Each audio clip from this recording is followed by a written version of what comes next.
زه هم خپل په اړه سلامونه او نیکې هیلې تاسو ټولو درنو خوږو لیدونکو ته وړاندې کوم. هیلهمنده یم چې ټول راته ښه اوسئ او نن ماښامۍ به مو هم ډېر په خوښۍ او خوشحالۍ سره پیل کړې وي. دا چې تېره ورځ هم د جمعې ورځ وه او نن هم د اونۍ پیل و. هیلهمنده یم چې نن دغه برفي ورځ یا هم واورینه ورځ مو ډېر په خوښۍ او خوشحالۍ سره تر دمګړۍ پورې را رسولې وي. قدرمنو هیوادوالو، خوشبختانه وایم چې په خپرونه کې زموږ مېلمه را رسېدلې ده چې خدیجه جانه ده او البته د دوی کار فعالیت چې دی مجسمه سازي د دې ترڅنګ د نقاشۍ کار او فعالیت کوي. د دې پر کارونو او فعالیتونو باندې به حتما په نننۍ خپرونه کې ورسره بحث لرو. د دې سره سره موږ په نننۍ خپرونه کې بېلابېلو برخو ته ځای ورکړی دی او هڅه تل دا کوو چې داسې مېلمانه خپرونې ته راوبلو یا داسې مېلمانو ته په خپرونه کې موږ ځای ورکړو تر څو چې زموږ تاسو لپاره ګټور تمام شي. خدیجه جانې ستړې مه شئ، وخت بخیر. په خیر راغلې خپرونې ته. ډېره زیاته مننه ګرانې. زه خپل سلامونه تاته او د لمر تلویزیون ټولو ګرانو لیدونکو ته وړاندې کوم. هیله لرم چې ټول روغ او جوړ واوسي. ډېره مننه. کور ودان یوه نړۍ مننه کوم چې خپرونې ته راغلې او موږ ته د ټایم راکړ. دا چې نن هم واورینه ورځ وه، ورځ مو څنګه پیل کړې وه تر دمګړۍ، څنګه تېره شوه تاسو باندې؟ ډېره زیاته مننه له تاسو څخه چې زه مېلمه کړم په نننۍ خپرونه کې. په کل کې نن ورځ ښه ورځ وه. دا چې وروسته له ډېرو وختو څخه کابل کې واوره وورېدله، پوره موسم موږ په تمه و چې نن کابل کې واوره وورېږي او واوره ورېدله. ډېره ښه ورځ وه، ډېره ښکلې ورځ وه. ډېره مننه خدیجه جانې. که اوس راته وایي چې په موسمونو کې د 4 فصله دي، کوم موسم ډېر زیات خوښېږي؟ ځکه چې څنګه تا یادونه وکړه په خبرو کې سږ کال زموږ هېوادوال ډېر دې ته لیواله او په تمه و چې کله به واوره وشي، کله باران وشي. دقیقا هر فصل هر موسم خپله ښکلا خپل ښایست لري. لکه څنګه چې ژمی پرته له واورې او باران سره ښه نه ښکاري، همدارنګه هر موسم خپل ښایستونه لري. که چیرې د پسرلي موسم ته وګورو نو ټول نباتات شګوفه کوي، یا همدارنګه د وړي په موسم کې میوې راشنې کیږي. نو هر موسم خپل ښایست لري. زما د هر موسم ټولې ښکلاوې خوښېږي. ډېر ښه. که اوس ورته ووایاست چې تاسو خپله د کوم ولایت څخه یاست او د هغه ولایت نه چې تاسو یاست د هغې کوم موسم ډېر ښایسته او ښکلی رنګین وي؟ خوږې، زه د لغمان ولایت څخه یم او د لغمان ولایت معمولا ګرمسیر ولایتونه چې دي د هغوی پسرلی او سربیره پر دې د هغوی اوړی ډېر ښکلی او په زړه پورې وي، ځکه چې هغه فصل هغه موسم وي چې نور نو حاصلات رسېدلي وي او خلک د حاصلاتو په راټولولو باندې مشغول وي.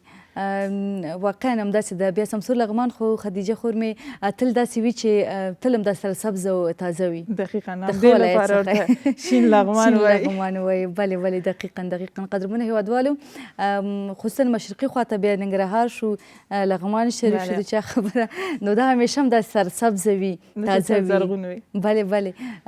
واقعا لیدونکو همداسې ده. نن خوشبختانه ووایم چې کابل جان واقعا ډېر په زړه پورې او ډېر ښایسته معلومېده. کله چې دفتر خواته راتلو همکارانو ویل چې دا فضا څومره ښکلې ده او دا ونې څومره ښایسته ښکاري. واقعا ټول د لوی الله نعمت دی چې موږ تاسو باندې ورېږي. الله تعالی دې وکړي چې تل همداسې موږ د نعمتونو څخه بې برخې نه اوسو. قدرمنو هېوادوالو، خدیجه جان راسره په خپرونه کې ده. د دوی پر کارونو زده کړو فعالیتونو باندې به حتما ورسره غږېږو. نو اوس د دمې وخت هم را رسېدلی. مخکې دین چې دمې ته ورشو، ځای لري چې اوس هم ځانګړې مننه وکړم د سوپرکولا د خوندورو محصولات څخه. د ژوند ورځ مو د سوپرکولا په خوندورو محصولات سره ښکلې کړې. سوپرکولا تل وایي چې کیفیت زموږ ده. تاسو هم کولی شئ ځینې ګټه واخلئ، نوشیجانې کړئ او استفاده یې کړئ. نو درنو، اوس هم ورځو کرا کرا د یوې لنډې دمې پر لور بېرته راګرځو. مېلمه له موږ سره شته، تاسو هم زموږ ملتیا وکړئ.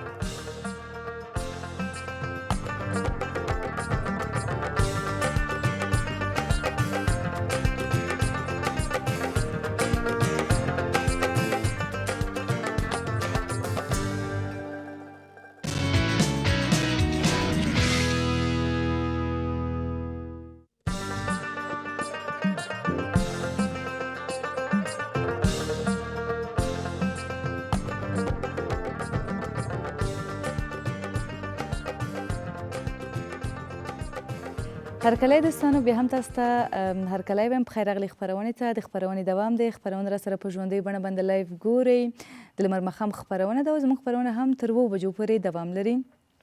او خدیجه خورکۍ هم راسره ده. مخکې له دې چې د دې پر زده کړه وغږېږو، خدیجه خور هغه څوک ده چې واقعا هڅه یې کړې، زیار یې ویستی دی، ډېر زحمت یې باستی دی. نو لنډه داسې وایم چې ډېر هنري لاس لري. دا چې څومره په هنر کې پرمختګ کړی دی، په دې تړاو به هم ورسره غږېږو. خو اوس موږ لیدونکو ته ووایه چې ولې مو د هنر دنیا یا نړۍ انتخاب وکړله؟ دلیل یې څه و؟ لکه څنګه چې موږ ټول پوهیږو وروسته د دې چې هر زده کوونکی یا زده کوونکی 12 کاله مکتب خلاص کړي نو د دې پلان لري تر څو چې پاتې تحصیلات یا عالي تحصیلات خپل هم مخته یوسي. نو ما هم تصادفي د کانکور په ازموینه کې د 15 انتخابونو څخه مې یو انتخاب د ښکلي هنرونو پوهنځی و چې خوشبختانه په ډېرې نیکمرغۍ سره زه د ښکلي پوهنځي هنرونو ته کامیابه شلم. یعنی مخکې د کامیابېدو څخه کوم خاص معلومات مې نه درلود، فقط شوق او علاقه مې ورسره درلوده. وروسته له هغې چې کامیابه شلم ښکلي هنرونو پوهنځي ته لاړم، بیا وروسته له هغې زما شوق علاقه د دې بخش سره نوره هم ډېره شوه. ډېر ښه، ډېر عالي. یعنې هغه علاقه یا مینه چې ستاسو په زړه کې پرته وه او مخ مو هنر ته کړ او تاسو د دې یادونه وکړه چې د ښوونځي په دوران کې که اوس راته ووایئ څومره زده کړې مو کړي دي؟ زه د کابل پوهنتون د ښکلو هنرونو په پوهنځي کې د پژې جوړونې یا هم د مجسمه سازي برخه مې لوستې ده.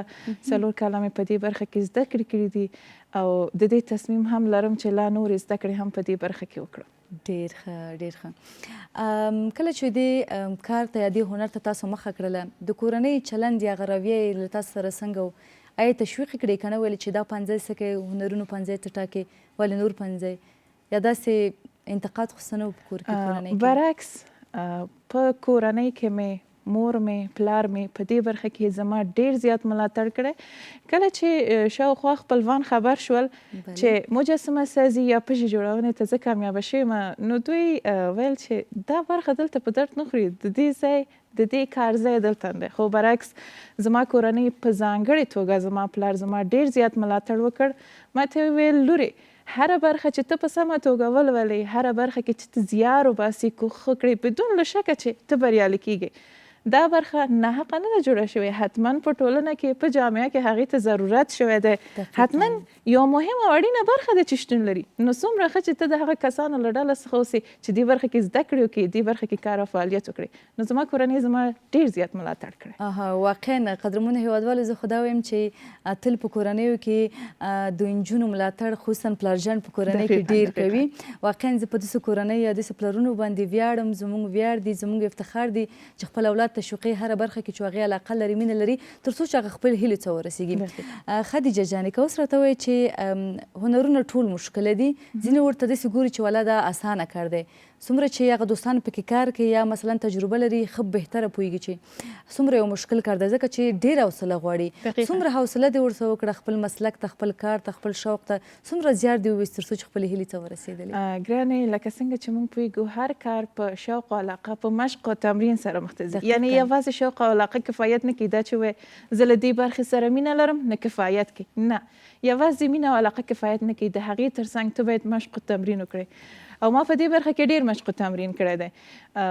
د پوهنتون په دوره کې زموږ د درسي ټایم فقط د سهار 8 بجو نه تر 12 پورې و، خو وروسته له هغې وروسته د 12 نه تر 4 بجو پورې تر رسمیاتو، څومره چې رسمیاتو زه پکې ناستم، تر څو په دې برخه کې نور کار هم وکړم، ځکه چې د هنرونو برخه داسې برخه ده چې ته باید هغې کې فعالیت وکړې، تمرین وکړې، مشق وکړې. نو ما په دې برخه کې ډېر زیات زیار باسلی، ډېر زحمت مې باسلی دی او مشق او تمرین مې کړی دی. بلې، واقعا معلومیږي تابلوګانو څخه مو که اوس راشي راته ووایي دغه تابلو چې د خو ایښې ده زموږ تر شا لیدونکي په تصویر کې ګوري، په دې اړه موږ لیدونکو ته لږ معلومات راکړه، دا د څومره وخت کې تنظیمه کړه، جوړه دې کړه، او څنګه مو داسې یو څه په نظر کې و چې داسې باید سره جوړ کړئ؟ په مجموع کې هره طرحه چې ما خپل د نقاشي وه، که مجسمه سازي وه، که شبکه کاري وه، انتخابوله مې، نو په مجموع کې مې د هغې مفهوم ته پام کوله چې دا څه معنا او مفهوم لري.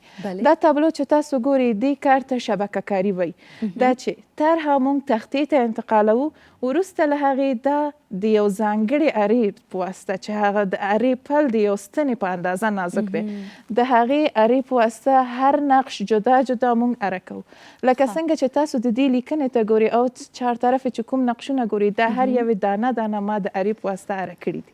ډېر ښه. یعنې دې تابلو به تقریبا څومره وخت نیولی؟ دا تابلو تقریبا 2 میاشتې وخت نیولی. 2 میاشتې.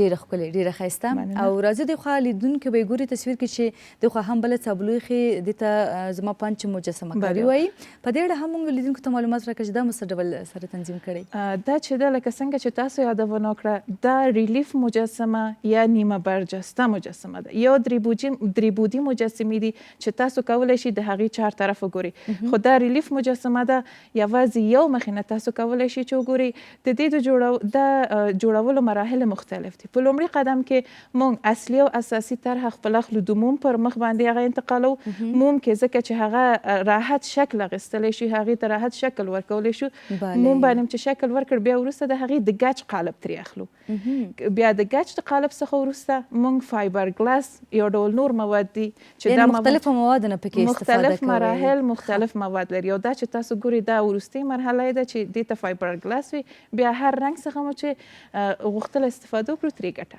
ښه یعنې مختلف رنګونه هم ورته ورکولی شي مختلف رنګونه کولی شي دې ته ورکړو ډېر ښه اوس راځو دې خوا تر څنګ مو بله تابلو هم ده هغه خوا ته ایښې ده همکاران به یې تصویر حتما واخلي نو په دې اړه هم موږ ته وایي چې دا هم ډېره ښایسته را جوړه ده او ډېره ښایسته مو سره تنظیم کړې ده مهرباني دا تابلو مو ډېره زیاته مننه دا تابلو چې تاسو ګورئ دا هم د دې تابلو په شان شبکه کاري ده دا مې هم نقش ورته تختیب سره انتقال کړی بیا مې کړی خو د دې بیکګراوند یا شا د دې سره توپیر لري د دې بیکګراوند کې چې تاسو ګورئ د رسۍ څخه مې کار اخیستی دی او د دې بیکګراوند کې د بخمل تکې څخه مې کار اخیستی دی دقیقا معلومیږي چې دواړه متفاوت کار پکې شوی دی واقعا سړی چې مهارت لري لیدونکو داسې مهارت لاس ولري هنر ولري نو واضح معلومیږي هغه تابلو کې ډیره ښکلې او ډیره ښایسته لیدونکو د دې سره سره دلته نورې تابلوګانې هم شته دی چې غواړم چې په دې اړه هم موږ ته معلومات راکړي چې دا هم د رسامۍ د نقاشۍ کار دی مهرباني دا چې تاسو ګورئ دا نقاشي ده رنګ روغن څخه مې په دې کې کار اخیستی دی او لکه څنګه مې چې مخکې هم یادونه وکړه دا چې زه د تابلو د طرحو په انتخابولو کې ډېر کوښښ کوم او ډېر دقت کوم دا چې تاسو ګورئ دا یو افغانه میرمنه ده او د افغانې میرمنې حالت او وضعیت پکې راښودلی دی واقعا دا هم ډېره ښایسته او په زړه پورې وه دلته هم دا چې وخت کم دی لیدونکي وګوري هر یو بېلابېل او دا تابلو مو ډېر ښایسته چې تاسو ګورئ دا افغان نجلۍ ده قلعې پوست څخه ښه واقعا ډېر ښایسته ډېر په زړه پورې او دا هم وروستۍ تابلو چې ډېره او دا هم د مکتب یا د ښوونځي نجونې دي د لوبې په حال کې ډیره مننه واقعا دا ډیره په زړه پورې ولیدونکو ستاسو نه هم نړۍ مننه کوم دا چې خپرونې ته راغلې موږ ته مو ټایم راکړ وخت مو راکړ یوه نړۍ مننه کور ودان ډیره زیاته مننه له تاسو څخه چې ماته مو وخت راکړ ماته مو بلنه راکړله او هیلهمنده یم چې دا معلومات تاسو ته په زړه پورې ډیره مننه کور ودان قدرمنو هیوادوالو ستاسو له ملتیا هم مننه دمه لرو بیرته راګرځو